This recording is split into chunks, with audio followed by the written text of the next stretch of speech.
Cette interview est également disponible en format podcast. Je coordonne des corps de métier qui parfois ne se comprennent pas, typiquement la production, l'artistique et la technique, qui ont 3 envies et 3 attentes très différentes, genre 1, l'argent, 2, le temps, et 3, quand est-ce qu'on mange. Et ça a été la chance de ma vie même de rencontrer Jérôme Revon, qui est un réalisateur de renom. Et grâce à lui, il m'a pris en stage, et depuis, ça fait 22 ans que j'ai la chance de faire ce métier. Je pense qu'il faut être empathique, réactif. Moi, je pense que la clé de tous les assistants avec qui j'ai pu bosser, avec qui j'ai appris, avec qui je bosse encore, c'est de prendre du plaisir et ça en donne fatalement aux autres. Salut et bienvenue comme tous les 15 jours dans l'ombre des médias, la seule chaîne YouTube qui vous emmène dans les coulisses de la télévision. Aujourd'hui, je vous propose de découvrir l'interview de Mathieu Poupineau, qui est assistant réalisateur depuis plus d'une vingtaine d'années et qui travaille sur les plus gros programmes télévisés. Juste avant de le retrouver sur le plateau 217 et sur le tournage de la finale de Danse avec les stars, je tenais à m'excuser par avance pour la qualité de l'image sur le plan de Mathieu, justement, un plan qui a été filmé exceptionnellement avec une autre caméra de moins bonne qualité.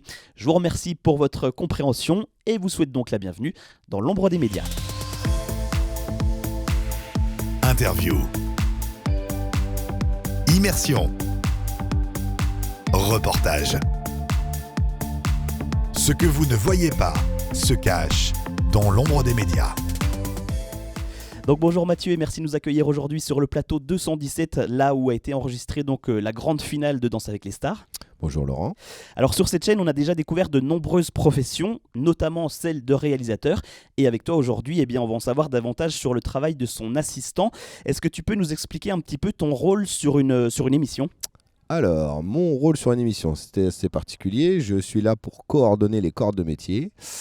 Moi, étant moi-même technicien de rien, c'est ce que j'aime souvent dire depuis quelques années. Je ne sais pas réparer un micro, je ne sais pas réparer une caméra, je ne sais pas changer quelqu'un en stylisme. Par contre, l'idée, c'est que tout le monde se retrouve au bon moment, au bon endroit. Donc, s'il y a un micro, une lumière et quelqu'un à filmer, je m'arrange pour que tout le monde soit au bon endroit et au bon moment. Voilà, j'essaie de coordonner les corps de métier, c'est assez particulier, mais c'est ma force. La force de ce métier, dans le sens où ce qui est intéressant, c'est que je coordonne des corps de métier qui parfois ne se comprennent pas, typiquement la production, l'artistique et la technique, qui ont 3 envies et 3 attentes très différentes, genre 1, l'argent, 2, le temps, et 3, quand est-ce qu'on mange. Et question traditionnelle, quel a été ton parcours pour en arriver là et être d'ailleurs l'un des assistants réalisateurs les plus demandés sur les plateaux ? Alors c'est très flatteur et un peu gênant en même temps, merci pour le compliment. Moi j'ai fait une école de cinéma, je fais l'école du CLCF, qui a un titre très pompeux, mais c'est une petite école dans Paris qui s'appelle le Conservatoire libre du cinéma français, dont je suis sorti avec un diplôme d'assistant réalisateur cinéma.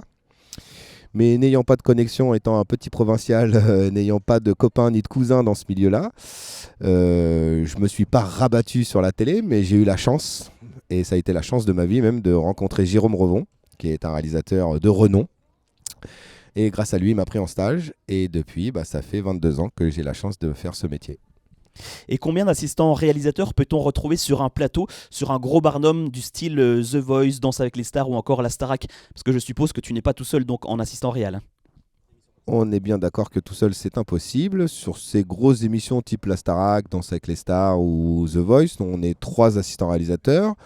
Sur d'autres émissions, on peut monter voire à 5 ou 6, comme sur les Césars ou les Victoires de la musique, où nous étions 4 assistants sur la scène, 2 dans la salle, c'est la même configuration pour les Césars.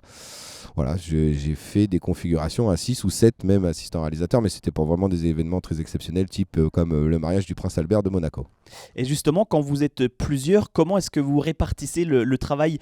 Qui fait quoi et quel est le rôle de chacun ? Alors là, il y a des méthodologies différentes. Ma bande d'assistants et moi-même, on bosse en confiance et donc chacun on se répartit une tâche. Typiquement sur Danse avec les stars, moi je m'occupe de Camille Cambal, notre animateur préféré, principalement. Thomas qui est second, mais en fait c'est second, c'est pas un ordre hiérarchique ni de valeur, en fait c'est juste pour donner les numéros d'assistants. Lui s'occupe de toutes les installs déco, rentrée, sortie, les changements de tenue. Et la 3e assistante qui demain sera là, c'est Noémie Leroy, qui de numéro 3 n'a que le nom. Elle s'occupe de tous les changements, les entrées, les sorties de hot seat, en backstage, etc., les changements de tenue. Et moi, j'ai le rôle facile de demander on est prêt. Ils me disent oui. C'est pour ça que je leur fais confiance parce qu'ils me répondent toujours oui. Et d'ailleurs, vous êtes tous équipés d'un intercom. C'est un petit boîtier qui vous permet de communiquer où que vous soyez sur le plateau. Quel genre d'informations est-ce que vous faites passer pendant le programme ? Bien, je l'ai toujours sur moi encore. Alors là, il est éteint. Je ne sais pas si je le rallume, si ça va être encore opérationnel. Typiquement, cette chose pour nous est essentielle puisque nous, ça nous relie à la régie. Donc, dans notre oreille gauche, on entend évidemment principalement notre réalisateur et la script qui nous donne les infos qui concernent toute l'image. Mais aussi, typiquement, alors là, parce que le car est éteint maintenant, mais j'ai plusieurs clés. 1, 2, 3, 4, 5, 6, 7 pour les gourmands. Donc, sur cette clé-là, typiquement, moi, je peux parler à la réal, donc le car régie. Là, sur cette clé-là, je parle que aux assistants réalisateurs, donc c'est ce qu'on appelle notre interne. Ici, je parle à la déco et aux effets spéciaux. Ici, je parle à la lumière. Et là, ce qu'on appelle à la corde. Voilà. Donc, tous ces corps de métier rentrent, comme on dit, dans mon oreille et ont souvent plein de questions auxquelles je dois avoir les réponses. Et on aperçoit souvent les assistants réalisateurs courir un petit peu partout sur le plateau pour que tout soit bien ficelé. Quelles sont les principales qualités requises pour celui qui voudrait, par exemple, prendre ta place demain ? Alors ça, je ne vous donnerai pas ma recette.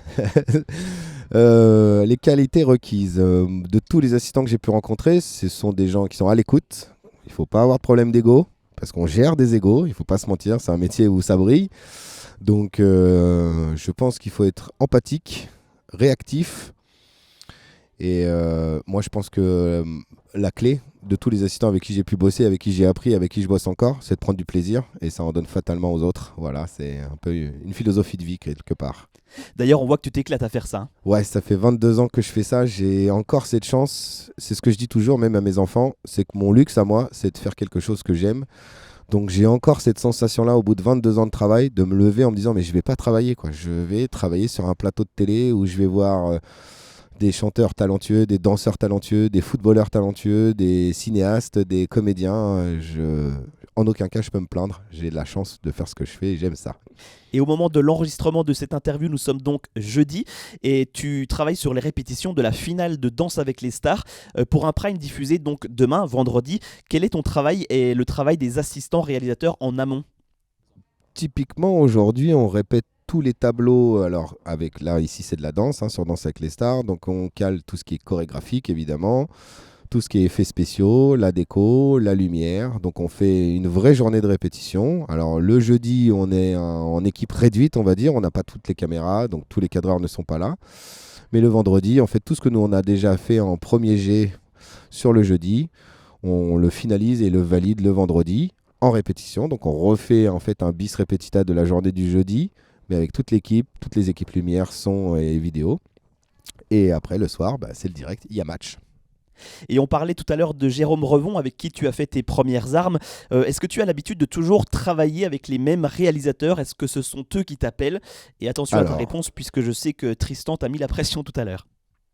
Voilà, tu sais tout. Jérôme Revon, comme je le dis très affectueusement, c'est mon papa de télé. C'est lui qui m'a découvert, on va dire. Donc Christophe Colomb. C'est Christophe Colomb, ouais, c'est drôle, c'est assez amusant. Non, j'ai fait un stage chez lui. J'ai eu la chance d'être 2 mois en stage chez Jérôme. Et il m'a gardé, voilà. Et donc, ma chance à moi, c'est d'avoir été adoubé par un réalisateur qui s'appelait Monsieur Jérôme Revon et qui a tout fait en télé. Et donc, je me suis retrouvé très très vite sur la Star Academy, mais l'ancienne. Et donc, étant jeune assistant réalisateur, je me suis vite fait les dents, où je me suis, on va dire, affûté sur les très gros plateaux, parce que Jérôme a tout fait et j'ai eu la chance de l'accompagner dans toutes ses aventures. Donc, comme je te disais tout à l'heure, on a fait les 15 ans de Victoire de la musique, les Césars pendant 20 ans, toutes les énormes variétés, les Starac, les nouvelles stars, j'en oublie évidemment plein. Et à côté de ça, comme Jérôme est quelqu'un de très complet, j'ai fait des années de sport à Canal+ en sa compagnie. Donc j'ai fait des matchs de foot. Si on aime un peu le ballon, j'ai eu la chance de faire des matchs de ouf, de type Champions League, voilà.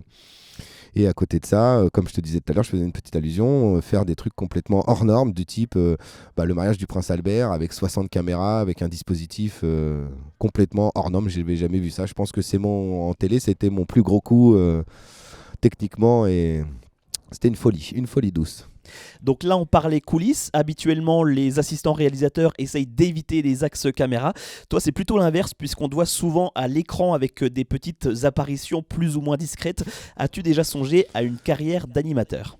Alors, absolument, on me l'a absolument pas, plutôt. On me l'a déjà proposé, mais moi, je n'ai en aucun cas envie de lumière. Comme ça fait 22 ans que je fais ce métier, j'ai la chance de voir des gens très talentueux et j'ai conscience que ce n'est pas fait pour moi. Salut Pierre. Et je suis très bon en dehors, en off, mais dès qu'il y a une caméra, je ne vais pas te mentir, là je suis un peu mal à l'aise, alors que pourtant c'est mon métier, mais je suis plus à l'aise derrière que devant et je n'ai aucune envie de ça en fait. Voilà, je suis conscient de mon niveau, de mes envies et du talent. Et puis certains assistants réalisateurs évoluent vers le poste de réalisateur, comme ce fut le cas d'ailleurs pour Tristan Carnet. Est-ce que c'est quelque chose qui t'intéresserait ? Alors, évidemment, c'est quelque chose qui m'intéresse, puisque la chance que j'ai eue, c'est de bosser avec tous les grands réalisateurs. Hein. C'est pas moi qui suis la vedette, c'est eux qui font de grandes émissions et de belles émissions.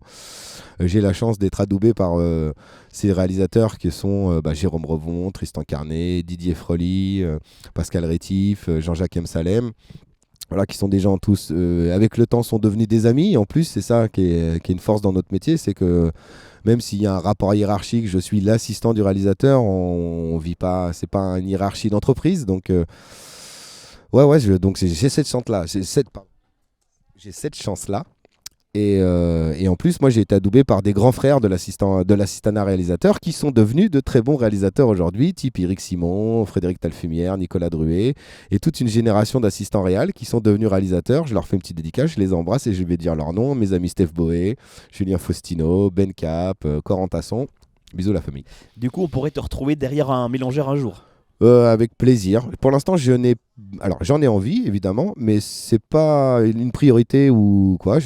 Tant que je prends du plaisir sur le plateau avec tous les techniciens, les artistes, je suis pas aigri de ça. Donc voilà, tant que je prends du plaisir, c'est mon moteur. T'as bien compris. Encore 3 petites questions et après je te laisserai filer. Alors il paraît qu'on t'appelle le pélican sur les tournages. Pourquoi ? Alors j'embrasse Didier Frely, voilà. On pensait avoir des amis dans ce milieu, mais on est toujours trahi par les siens, comme disait César. Hein. Alors je n'ai aucune réponse à donner, Didier Frely, mais je vous retrouverai, j'ai votre adresse. Et autre question d'une personne qui souhaite rester anonyme là aussi. Lors des répétitions, il paraît que tu commences toutes tes phrases par les amis, alors que tu les détestes tous. Est-ce de la diplomatie ? Alors je vais dire la vérité, monsieur le juge. Certains sont mes amis. C'est un terme générique en fait pour essayer d'interpeller les gens, parce qu'on essaie toute la journée que les gens nous écoutent. Donc les amis, les loups, les copains, les princesses, les chéris, on est prêt à tout pour que les gens nous écoutent et qu'on fasse avancer enfin le plateau. Mais avec le temps, je ne vais pas vous mentir que j'ai quand même la chance d'avoir beaucoup d'amis sur le plateau, que ce soit du technicien, du balayeur, du producteur, du directeur de chaîne. Voilà, j'ai fait plein de rencontres très intéressantes, dont une qui est en train de filmer derrière ta caméra, qui s'appelle Pierre Suppa de la Starac 7. Pierre que l'on retrouve d'ailleurs dans l'ombre des médias également. Hein. Et qu'on retrouvera dans l'ombre des médias, bien sûr. Et puis toute dernière question, puisque tu as déjà tout fait, et c'est une question d'ailleurs qui revient régulièrement sur cette chaîne et dans les vidéos, est-ce qu'il reste encore une émission sur laquelle tu aimerais travailler ? Alors, c'est une bonne question celle-ci. Parce que les autres, non. Les autres aussi. Les autres, ouais, je te vois venir, t'inquiète pas, j'anticipe. Les autres étaient aussi très très bien. Alors, c'est vrai que j'ai eu la chance de faire tout ce qu'on appelle les gros programmes, type les Restos du Cœur, comme je te disais, Victoire de la musique, César, les Danses avec les stars, les Starac, les The Voice. J'ai fait des beaux matchs de foot. Qu'est-ce qui pourrait m'exciter encore un petit peu télévisuellement parlant ? Oui, le reste ne nous regarde pas. Oui, bien sûr, ça c'est du off. Alors, j'ai pas fait de finale de Coupe du Monde. On m'a proposé, et j'assume totalement mon choix, on m'a proposé de faire celle au Qatar, mais c'est non pour des raisons éthiques. Peut-être que du coup, j'en ferai jamais, mais voilà, ça serait peut-être la seule chose qui pourrait me faire un peu voyager dans tous les sens du terme. Ça marche, donc c'était ma dernière question. En tout cas, merci encore pour le temps accordé. Mais de rien, avec grand plaisir. Et puis, bonne finale de Danse avec les stars. Merci à toi, voilà, c'est bien, j'aime bien ce que tu fais et j'apprécie vraiment. Même si on a eu du mal à se parler, voilà, mais en tout cas, merci. Voilà, c'est cool. Merci à toi, Laurent. Merci. Merci encore. Voilà, on arrive donc au terme de cette vidéo, de ce podcast. J'espère que ce contenu vous aura plu. N'hésitez pas à vous abonner à notre chaîne pour être certain de ne rater aucune de nos prochaines vidéos, donc tous les 15 jours. Et puis juste avant de se quitter, n'oubliez pas non plus de vous abonner à notre chaîne et à notre compte TikTok, puisque vous allez pouvoir retrouver du contenu exclusif concernant les coulisses de la télévision. À très vite dans l'ombre des médias.